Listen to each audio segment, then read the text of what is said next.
ছোট্টবেলায় ভাবতাম যে আমি যে কবে বড় হব, কবে যে বড় হব। আর এখন এই বড় হওয়াটাই খুব।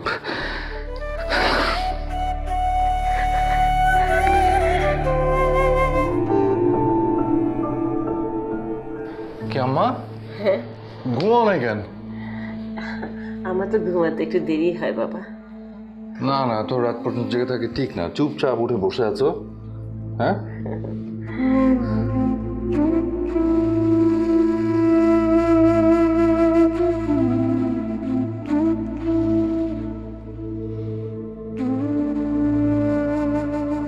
আচ্ছা আম্মা, হ্যাঁ,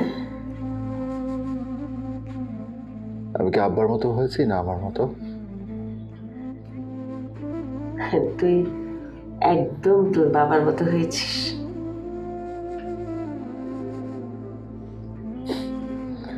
আবার মনে হয় না আমি আব্বার মতো হতে পেরেছি। আবার সবকিছু কত গোছানো ছিল, কোথায় কি লাগবে, কখন কি লাগবে, আব্বা সব কিছু খুব দায়িত্ব নিয়ে করতেন।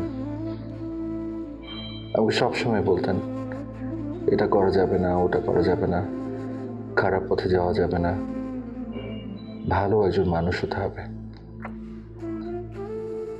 আব্বার কথাগুলো আমি সবসময় মেনে চলেছি। সেই জন্যই তো বললাম তুই একদম তোর বাবার মতো হয়েছিস।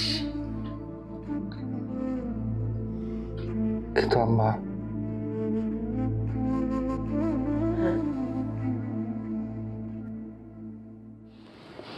আব্বার ওই আগের শহরটার মতো তো এখন আর এই শহরটা নেই।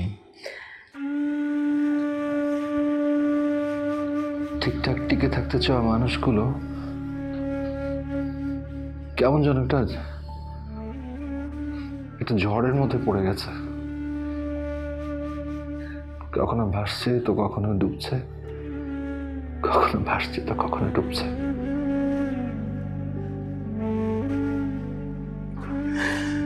আসলে ভালো মানুষদের এভাবেই টিকে থাকতে হয় বাবা। তোর বাবা সবসময় আমার চোখে চোখ রেখে বলতেন আমাদের ছেলেটা যেন মানুষ হয়। আজ যদি উনি বেঁচে থাকতেন দেখতেন আমার ছেলেটা মানুষ হয়েছে, আমাদের ছেলেটা মানুষ হয়েছে।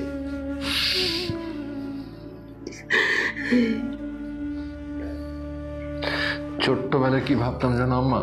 হ্যাঁ, ছোট্টবেলায় ভাবতাম যে আমি যে কবে বড় হব, কবে যে বড় হব। আর এখন এই বড় হওয়াটাই খুব।